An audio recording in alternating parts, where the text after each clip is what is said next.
All right, let's dive right in. If you've got an English literature exam coming up, this is for you. We're going to trace the evolution of the female character, starting in the gilded cage of the 18th century and going all the way to the chilling dystopias we see in modern literature. It's a journey that's going to give your essays a really powerful analytical edge. Okay, first things first, let's lock down a key term. The big one is agency. Think of it as the power to act, to make your own choices. It's basically the engine that drives a character. But, and this is a huge but, for women in the 18th and 19th centuries, that engine was seriously, deliberately held back by society. And right alongside agency, you've got eros, or, desire. Back in the 18th century, desire was pretty much seen as a man's thing. A woman's body? That was supposed to be passive, a symbol of purity, not a source of actual passion. And that conflict, right there, creates this incredible tension that fuels every single story we're about to look at. So here's our game plan. We'll start in the 18th century, then jump to the rebellious Brontes, check out Virginia Woolf's mind-bending Orlando, and wrap up with the terrifying world of The Handmaid's Tale. We're building a really clear thematic argument that you can basically lift and adapt for your exam. All right, let's kick things off by setting the scene. The 18th century. What a time, huh? Absolutely fascinating and just full of deep, deep contradictions. So you've got all these philosophers talking a big game about liberty and universal rights. But here's the catch. That really only applied to wealthy white men. For women, it was a totally different story. Your world was the home, period. Your education wasn't about expanding your mind. It was about making you a good wife. And get this, if you were too smart, they literally had a medical diagnosis for it. Hysteria. Your value wasn't in property, which you couldn't even own. It was in propriety. Always behaving exactly as you were told. And that leads us perfectly to our first case study, Samuel Richardson's Pamela. She is the absolute poster child for this 18th century idea of female virtue as, well, a kind of prison. Pamela's entire story, the whole thing, is about her defending her chastity from her master, Mr. B. This quote says it all, right? Her virtue, her ability to just say no, is literally her only form of power. It's the only asset she has in a world that gives her absolutely no legal or economic right. And this is a textbook example of that ideology of separate spheres. The public world of politics and business was for men, the private world of the home and family was for women. Pamela's entire struggle is trapped inside that private sphere, which for her basically becomes a jail cell. Okay, now things start to get interesting. Enter the Brontë sisters, who basically take a sledgehammer to this cage of virtue. Their heroines, they don't just want to be good. They demand passion, intellect, and real agency. This line from Jane Eyre to Rochester is one of the most revolutionary moments in all of English literature.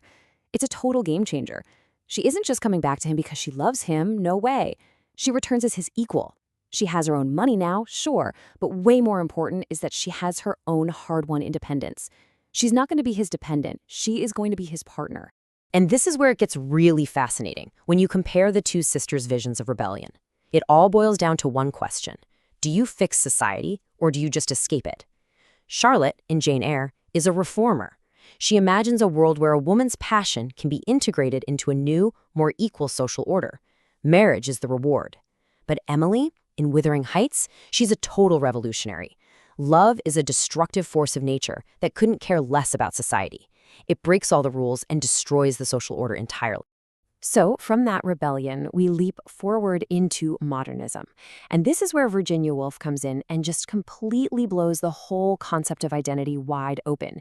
She was decades ahead of her time. It's incredible. So, in her wild novel, Orlando, the main character lives for centuries and then, one day just wakes up and has changed sex. And the book treats it like it's no big deal. It's not a tragedy, it's not a miracle, it just is. What Woolf is suggesting is huge, that maybe identity, even something like biological sex, isn't this fixed thing you're born with, but something that can change. And then, fast forward a few decades, and the theorist Judith Butler gives this idea a name, gender performativity.